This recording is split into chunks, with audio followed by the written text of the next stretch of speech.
Good morning. Things Not Seen, Chapter 15, A Small War.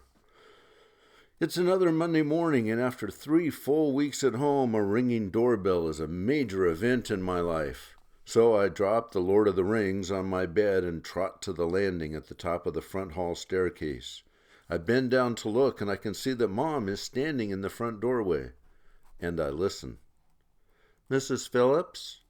"Yes." "How do you do? My name is Officer Martha Paget, and I'm from the School and Truancy Division of the State Department of Children and Family Services. May I come in?" "Is there a problem?" When Mom says that, I tiptoe to my room, pull off my clothes, and hustle down the back stairs. I want to see the action. By the time I get up to the front of the house, Mom is still standing squarely in the doorway. She's not even going to let the woman into the front hall. I'm about 4 feet away, looking at them through the French doors that open to the front hall from the parlor. The woman is shorter than Mom. Most women are. She's got a narrow face, and her brown hair is pulled back into some kind of a twisty thing. Thick lenses and her wire-frame glasses make her eyes look big. She's wearing a blue skirt and jacket. Her coat has a small American flag on the left lapel. Her white shirt is buttoned all the way up, and there's a black briefcase in her left hand. The lady is smiling, nodding, talking, and Mom is listening, trying to look pleasant, her arms folded across her chest. "So naturally there's some concerns about Bobby. I'm sure you'll agree that 3 weeks is an uncommonly long illness. Since the school has not received a note from a physician, we've been asked to make a visit and simply verify that Bobby's on the mend and that everything's fine at home." So this isn't just a chat. This lady wants to see a body. My body. I can see the wheels spinning behind Mom's eyes. She's smiling, and it looks like a real smile, but I know better. That's her "I'm just barely not ripping your head off" smile. Raising her eyebrows, still smiling, Mom says, "And you believe you have the authority to march up my front steps and into my house and ask to see my sick child? Is that what you're saying? Do you have a search warrant?" This social worker doesn't know Emily Colton Phillips. For example, she doesn't know that Mom got pushed around by the Chicago cops when she was 18 during the 1968 Democratic Convention. And Mom pushed back. I've got the news footage. Then 2 years later, she chained herself to the door of the university president's office, and she stayed there 6 days. Until he promised to hire more women as professors. The lady looks up at Mom. I can see her stiffen and tighten her grip on the handle of her briefcase. She keeps smiling too, but I can see it's just a mask. I'm looking at a small war between 2 smart women. Without raising her voice, she says, "You mean today? Do I have a search warrant now?" "No, Mrs. Phillips, not today. But I can assure you that I do have every right under the child protection laws of the state of Illinois to have a brief visit with your son. And if I need to have a search warrant to accomplish that, then I can certainly get one."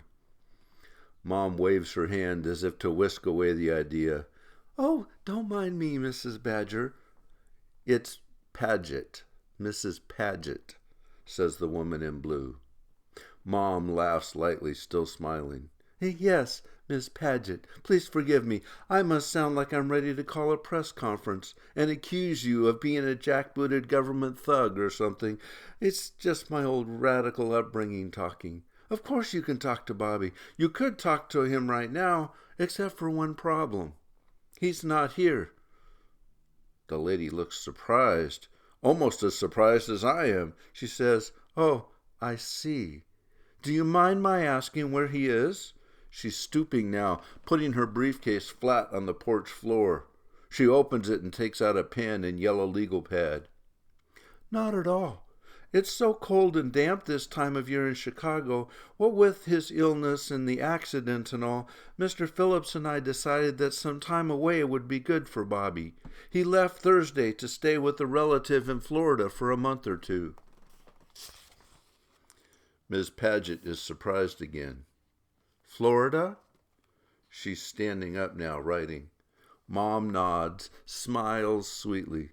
"Yes, we're withdrawing Bobby from school for the rest of the semester. He just missed his midterm exams, you know, and we don't want him to feel burdened with all that makeup work.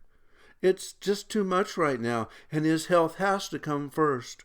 Scribbling on the yellow pad, the woman nods. "Yes, of course. And where in Florida would he be?" Mom says, "Down in the southern part, where it's nice and warm."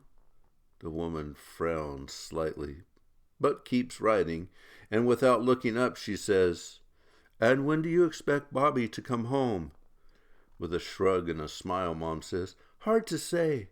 Certainly not until he's feeling like his old self again. Now, Miss Paget, is there anything else I can help you with this morning?" The lady looks into Mom's face, her eyes slightly narrowed, her lips pressed together.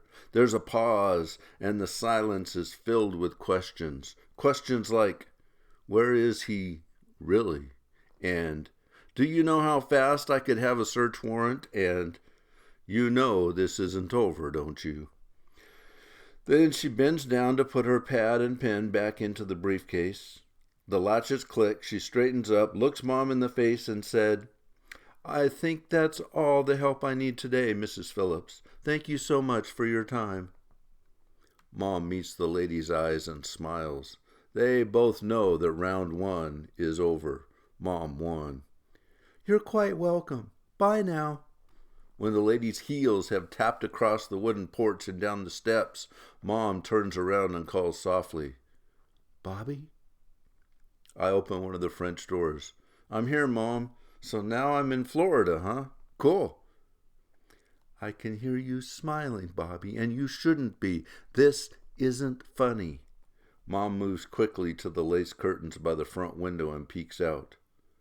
"These people are like pit bulls. See that?" I look over her shoulder, and the social worker is standing on the porch next door, talking with Mrs. Trent, taking notes.